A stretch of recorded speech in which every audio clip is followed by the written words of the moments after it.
இந்த ஊமகுத்துன்னு சொல்கிறாங்கள்ல, அந்த மாதிரி சிலருக்கு சில செய்திகளை நீ ஏன் இப்படி பண்ணுற அப்படின்னு சொல்லிட்டு நேரடியாக கேட்டால் கோபம்தான் வரும். மறைமுகமாக சில செய்திகளை சொன்னோம் அப்படின்னா அந்த தவறு செய்தவர்களும் கொஞ்சம் ஏற்றுக்கிட்டு தன்னை திருத்திக் கொள்வதற்கான ஒரு வாய்ப்பாக அமையும்.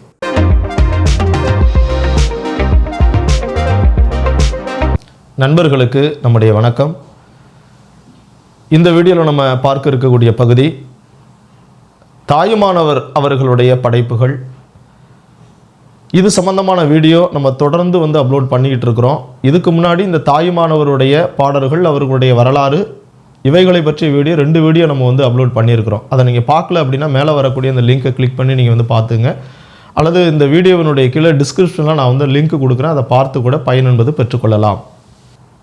இந்த வீடியோ தாயுமானவர் அவர்களுடைய பாடல்களை பற்றிய பகுதி 3 வீடியோ. இது நிறைய பாடல் வரிகளை நம்ம தொடர்ச்சியாக பார்த்து கொண்டு வருகிறோம். அதில் இந்த வீடியோவில் இன்றைக்கு பார்க்க இருக்கக்கூடிய இந்த பகுதி அண்டகோடி புகழ்காவை வாழும் அகிலாண்ட நாயகி என் அம்மையே. இதை சொன்னது நம்முடைய தாயுமானவர் பெருமான் அவர்கள். அகிலாண்டீஸ்வரி அப்படின்னு சொல்லிட்டு உமையம்மையினுடைய இன்னொரு பெயர். இது திருச்சிக்கு பக்கத்தில் திருவானைக்கா அப்படின்னு சொல்லிட்டு ஒரு ஊர் ஒன்று இருக்கிறது. அந்த ஊரில் இருக்கக்கூடிய இறைவியினுடைய பெயர் அகிலாண்டீஸ்வரி. அந்த தாயை வணங்கியவர் நம்முடைய தாயுமானவர் பெருமான் அவர்கள். இதே இந்த திருவானைக்காவில் இருக்கக்கூடிய அகிலாண்டீஸ்வரி அந்த இறைவியினுடைய அருளால் மிகப்பெரிய கவிஞராக மாறியவரும் ஒருவர் இருக்கிறார். நம்ம இன்றைக்கெல்லாம் புத்தகங்களில் நிறைய இடங்களில் நம்ம படிக்கிறோம் காலமேக புலவர் அப்படின்னு. அந்த காலமேக புலவர் அவர்களுடைய இயற்பெயர் வரதன் என்பது தான். அந்த வரதன் என்கின்ற சாதாரண ஒரு மனிதனாக இருந்த அவர் இன்றைக்கு மிகச்சிறந்த புலவராக, அதை காலமேக புலவராக மாற்றம் பெற்றதுக்கே காரணம் யார் அப்படின்னா இந்த அகிலாண்டீஸ்வரி, இந்த இறைவி தான். அங்கே நடந்த வரலாறு என்ன அப்படிங்கிறது நீங்கள் ஓய்வு நேரங்களில் புத்தகத்தை எடுத்து பார்த்தீங்கன்னா தெரியும். அந்த வரதன் என்ற பெயர் எதனால் காலமேக புலவர்னு ஆணிச்சு, இந்த அகிலாண்டீஸ்வரி வீற்றிருக்கக்கூடிய இந்த ஆலயத்தில் வரதன் என்று சொல்லுகின்ற காலமேக புலவருக்கு என்ன நடந்தது அப்படிங்கக்கூடிய வரலாறு நிறைவாக இருக்கிறது. அதை படித்து பாருங்கள், ரொம்ப இனிமையாகவும் இருக்கும், பல தகவல்களை தெரிந்து கொள்ளுகின்ற ஒரு வாய்ப்பாகவும் நமக்கு அமையும். அப்போ இந்த இடத்துல நம்ம பார்க்கக்கூடிய பகுதியை மட்டும்தான் நம்ம பார்க்கணும். அண்டகோடி புகழ்காவை வாழும் அகிலாண்ட நாயகி என் அம்மையே அப்படின்னு சொன்னது யார் அப்படின்னு கேட்டாங்கன்னா தாயுமானவர் அவர்கள். தமிழ் சமய கவிதையின் தூண் அப்படின்னு சொல்லக்கூடியவர் யார் அப்படின்னா தாயுமானவர் அவர்கள். நல்ல ஒரு சிறந்த ஒரு கேள்வி இது. ஏன்னா பல நூல்களை நம்ம தேர்ந்தெடுத்து நிறைய வாசிக்கிறதுனால கிடைத்த ஒரு நல்ல ஒரு 1 மார்க்குன்னு கூட சொல்லலாம். தமிழ் சமய கவிதையின் தூண் என்று போற்றப்படக்கூடிய நபர் யார் அப்படின்னா தாயுமானவர் அவர்கள். தாயுமானவர் பாடலில் மிகுந்த ஈடுபாடு கொண்டவர் யார் அப்படின்னா குணங்குடி மஸ்தான் சாஹிப்பு, இஸ்லாமிய தாயுமானவர் அப்படின்னு கூட சொல்லுவாங்க. யார் அப்படின்னா குணங்குடி மஸ்தான் சாஹிப்பு அவர்களை இந்த தாயுமானவர் மீது மிகுந்த அன்பு கொண்டவர், மிகுந்த பக்தி கொண்டவர் யார் அப்படின்னா குணங்குடி மஸ்தான் சாஹிப்பு அப்படின்னு சொல்லிட்டு பேர். இந்த பராவர கண்ணில பராபரமே பராபரமே அப்படின்னு சொல்லிட்டு வரும் யாருடைய பாடல்களில், நம்முடைய தாயுமானவர் அவர்களுடைய பாடல்களில். அதே போலவே பராபரமே பராபரமே என்று முடியக்கூடிய பாடல்கள் குணங்குடி மஸ்தான் சாஹிப்பு எழுதிய பாடல்களிலும் வரும். அதனால் பாட புத்தகத்தையும் நீங்கள் பார்க்கணும். அந்த பாட புத்தகத்தில் குணங்குடி மஸ்தான் சாஹிப் அவர்கள் இயற்றிய பாடல்களும் இருக்கிறது. அந்த பாடல்களையும் பராபரமே அப்படின்னு சொல்லி முடியும். நம்ம எப்படி நினைவுபடுத்தி வச்சுருப்போம்னா பராபரமே என்று முடிந்தால் அதை எழுதுனது தாயுமானவர் மட்டும்தான் அப்படின்னு நம்ம நினச்சிக்கிட்டு இருக்கோம். ஆனால் அது அல்ல. ஒரு சில பாடல்களில் நீங்கள் பார்க்கலாம், குணங்குடி மஸ்தான் சாஹிப் அவர்கள் இயற்றிய பல பாடல்களிலும் இறுதி அந்த வரிகளை நம்ம பார்த்தோம் அப்படின்னா அதாவது இறுதி சொல்ல பராபரமே அப்படின்னு முடியக்கூடிய நிறைய பாடல்களும் இருக்கிறது. அதையும் கொஞ்சம் ஒப்பிட்டு பார்க்கிறது ரொம்பவே நல்லது. இதனுடைய அடுத்தது கந்தர் அனுபூதி சொன்ன எந்தை என்று அருணகிரிநாதரை பாராட்டியவர் யார் அப்படின்னா நம்முடைய தாயுமானவர் தான். எவ்வளவு ஒரு பெருந்தன்மை என்பது அந்த கால புலவர்களுக்கெல்லாம் இருந்திருக்கிறது அப்படிங்கிறத நம்ம தெரிஞ்சுக்கிறோம். சரிங்களா? ஒருவருக்கு ஒருவர் திறமையில் மிகச்சிறந்தவர்களாக இருந்தாலும் ஒருவர் மற்றவரை பாராட்டுகின்ற குணம் என்பது, அந்த நல்ல குணம் ஆரம்ப காலத்தில் இருந்திருக்கிறது அப்படிங்கிறத நம்ம பார்க்க முடிகிறது. அருணகிரிநாதரை கந்தர் அனுபூதி சொன்ன எந்தை என்று போற்றியவர் யாரு அப்படின்னா நம்முடைய தாயுமானவர் அவர்கள். பாழான என்மனம் குவிய ஒரு தந்திரம் பண்ணுவது உனக்கு அருமையோ, இறைவனை பார்த்து தாயுமானவர் பெருமான் கேட்கக்கூடியது. பாழாய் கிடக்கின்ற என்னுடைய மனதை சரி செய்வது என்பது உனக்கு ஒரு எளிய காரியம்தானே, என்னுடைய மனதை கொஞ்சம் சரி பண்ண நல்லா இருக்குமே அப்படிங்கிற மாதிரி கேட்பதாக ஒரு பாடல் வரி. இந்த வரியை சொன்னவரும் நம்முடைய தாயுமானவர் அவர்கள்தான்.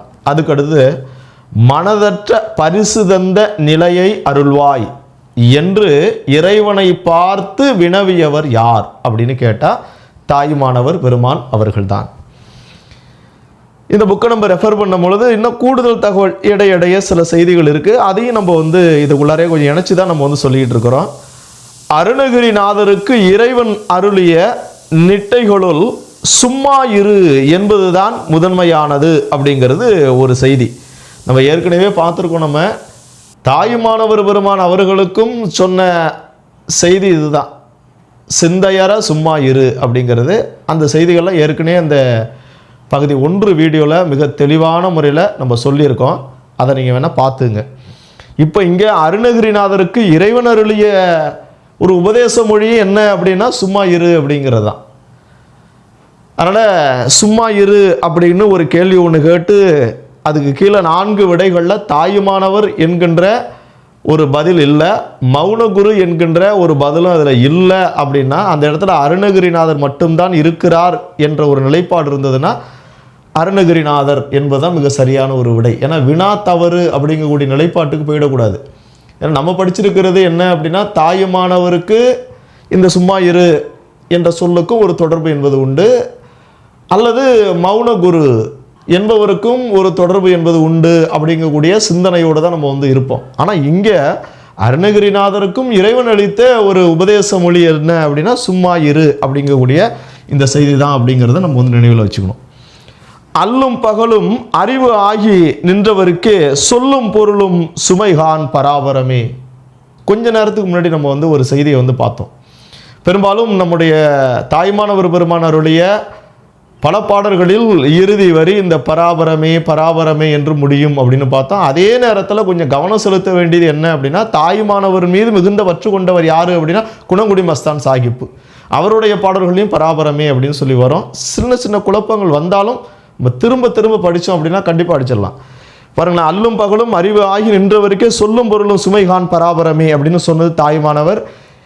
எந்த நிலைப்பாட்டில் சொல்லியிருக்கிறார் அப்படின்னா எந்த பாடல் பகுதியில் சொல்லியிருக்கிறார் அப்படின்னா பராபர கண்ணியில் தாயுமானவர் அவர்கள் சொல்லப்பட்ட ஒரு செய்தி.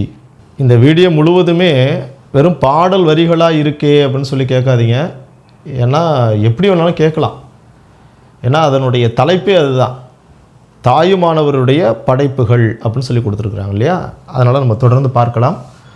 சொல்லில் அடங்கா சுகக்கடல் என்ற செய்தியை சொன்னது யாரு அப்படின்னாலும் தாயுமானவர் அவர்கள் தான். இது எல்லாமே ஒரே பாடல் அல்ல, அவர் எழுதிய பல பாடல்களிலிருந்து ஒரு முக்கியமான சில வரிகளை மட்டும்தான் நம்ம எடுத்து கொடுத்துருக்கோம். சொல்லில் அடங்கா சுகக்கடல் என்று சொன்னவர் தாயுமானவர் அவர்கள். சொல்லால் அடங்கா சுகக்கடலில் வாய்மடுக்கின் அல்லால் என் தாகம் அருமோ பராபரமே. இதை சொன்னதும் நம்முடைய தாயுமானவர் அவர்கள் தான். இந்த பாட்டு வரியிலிருந்து எடுக்கப்பட்டது தான் இது. இப்படியும் கேட்கலாம் எளிய நடையில், அல்லது பாடல் வரியை கொடுத்து கூட கேட்கலாம். ஏன்னா இவருடைய பாடல்கள் பெரும்பாலும் இன்றைக்கு பேசக்கூடிய அந்த சொற்கள் தான் நிறைய இருக்கும். கொள்ளித்தேல் கொட்டி குதிக்கின்ற பேய் குரங்காய் கள்ளமனம் துள்ளுவதன் கண்டோ பராபரமே. ஒரு குரங்கு ஒன்று தேளு கொட்டுனுச்சுன்னா எந்த அளவு கடந்து குதிக்குமோ அது மாதிரி என்னுடைய மனம், என்னுடைய அப்படிங்கிறது தாயுமானவராகிய அவருடைய மனத்தை மட்டும் சொல்லலை, பல மக்களை பார்த்துருக்கிறார், பலருடைய மனமும் இப்படி இருக்கிறதே அப்படின்னு வெளிப்படையாக சொல்லாமல் என்னுடைய மனம் இப்படி இருக்கிறதே அப்படின்னு அவர் இறைவனிடம் வேண்டுகிறார். நம்ம அப்படி தான் எடுத்துக்கணும். இந்த வரிகளுக்கு சொந்தக்காரரும் யாரு அப்படின்னா தாயுமானவர் அவர்கள்தான். கொள்ளித்தேல் கொட்டி குதிக்கின்ற பேய குரங்காய் கள்ள மனம் துள்ளுவதன் கண்டோ பராபரமே. அதுக்கு அடுத்தது ரொம்ப முக்கியமான ஒரு வரி. இந்த ஊமகுத்துன்னு சொல்கிறாங்கல்ல, அந்த மாதிரி சிலருக்கு சில செய்திகளை நீ ஏன் இப்படி பண்ணுற அப்படின்னு சொல்லிட்டு நேரடியாக கேட்டால் கோபம்தான் வரும். மறைமுகமாக சில செய்திகளை சொன்னோம் அப்படின்னா அந்த தவறு செய்தவர்களும் கொஞ்சம் ஏற்றுக்கிட்டு தன்னை திருத்தி கொள்வதற்கான ஒரு வாய்ப்பாக அமையும். சினம் இறக்க கற்றாலும் சிந்தையெல்லாம் பெற்றாலும் மனமிறங்க கல்லாருக்கு வாய் ஏன் பராபரமே அப்படின்னு கேட்குறாரு. தாய்மானவர் அவர்களே பல மக்களை பார்த்து விட்டு சினங்கொண்டார் அப்படின்னு தான் நம்ம வந்து எடுத்துக்கணும். இது உண்மை, அதுதான். அதனால் இறைவனிடம் வேண்டக்கூடிய செய்தி இது எல்லாமே என்னுடைய மனம் இப்படி இருக்குது, அதை நீங்கள் சரி பண்ணக்கூடாதா அப்படின்னு கேட்குற மாதிரி தான் இருக்கும். ஆனால் உண்மை வந்து 100% அது கிடையாது. ஏன்னா தாய்மானவர் பெருமான் அவர்களும் மக்களோடு மக்களாக இருந்தவர் தான். பல்வேறு வகைப்பட்ட மக்களை எல்லாம் பார்த்தவர், அவருடைய நடவடிக்கையெல்லாம் உணர்ந்தவர். அதனால் நான் மட்டும் இல்லை, எல்லாருமே மனம் என்பது மாறணும் அப்படிங்கிறதுக்காக தான் இந்த பாடலாம் எழுதியிருப்பார் போல இருக்குது. பாருங்கள், மீண்டும் பாருங்கள். சினம் இறக்க கற்றாலும் சிந்தையெல்லாம் பெற்றாலும் மனமிறங்க கல்லாருக்கு வாய் ஏன் பராபரமே அப்படின்னு சொன்னது நம்முடைய தாய்மானவர் பெருமான் அவர்கள்தான். தாயுமானவர் சுவாமி அவர்கள் தன்னுடைய மனம் எப்படியெல்லாம் இருக்கிறது என்று தன்னுடைய பாடல்களில் சொல்லியிருக்கிறார் அப்படிங்கிறத நம்ம இப்போ வந்து பார்ப்போம். பஞ்சாய் பறக்கு நெஞ்சம் பாவியை நீ கூவி ஐயா அஞ்சாதே என்று இன்னருள் செய்யவும் காண்பேனா. இறைவனிடம் கேட்கிறார், இறைவா, என்னுடைய மனமானது பஞ்சாய் பறந்து கொண்டிருக்கிறது, அதை நீ சரி பண்ணக்கூடாதா அப்படின்னு கேட்கக்கூடிய நபர் நம்முடைய தாயுமானவர் அவர்கள். பஞ்சாய் பறக்கு நெஞ்சம் பாவியை நீ கூவி ஐயா அஞ்சாதே என்று இன்னருள் செய்யவும் காண்பேனா. வாலற்ற பட்டமென மாயா மனப்படலம் காலற்று வீழவும் முக்கண்ணுடையாய் காண்பேனா. வாளிருந்த பட்டம் போல திசை தடுமாறி என்னுடைய மனமானது சென்று கொண்டிருக்கிறது, அது மாதிரி இருக்கக்கூடாது, அதற்கு நீ அருள் செய்வாயாக அப்படின்னு கேட்கக்கூடிய நபரும் நம்முடைய தாயுமானவர் அவர்கள்தான். மனமே, உன்னை திருவருள் என்னும் ஆயுதம் கொண்டு ஒழிப்பேன், உறுதியாக வெல்லுவேன். என்னுடைய மனமே, நீ வாளிருந்த பட்டம் போல இருக்க, பஞ்சை போல பறந்து கொண்டிருக்கிற, என்னுடைய கட்டுப்பாட்டுக்குள்ள நீ வரமாட்டேங்கிற, இதையெல்லாம் சரி பண்ணுவதற்கு என்னிடம் ஒரு ஆயுதம் என்பது இருக்கிறது. இறைவனுடைய அருளால் உன்னை வெல்லுவேன், அதாவது மனமாகிய உன்னை நான் நிச்சயமாக வெல்லுவேன் என்று சொன்னதும் நம்முடைய தாய்மானவர் அவர்கள் தான். மீண்டும் பாருங்க, மனமே உன்னை திருவருள் என்னும் ஆயுதம் கொண்டு ஒழிப்பேன், உறுதியாக வெல்லுவேன் அப்படின்னு சொன்னவரும் நம்முடைய தாய்மானவர் சுவாமிகள் அவர்கள் தான். மீண்டும் இது போன்ற பல தகவல்களோடு அடுத்த வீடியோவில் நிச்சயமாக நம்ம சந்திக்கலாம். நன்றி.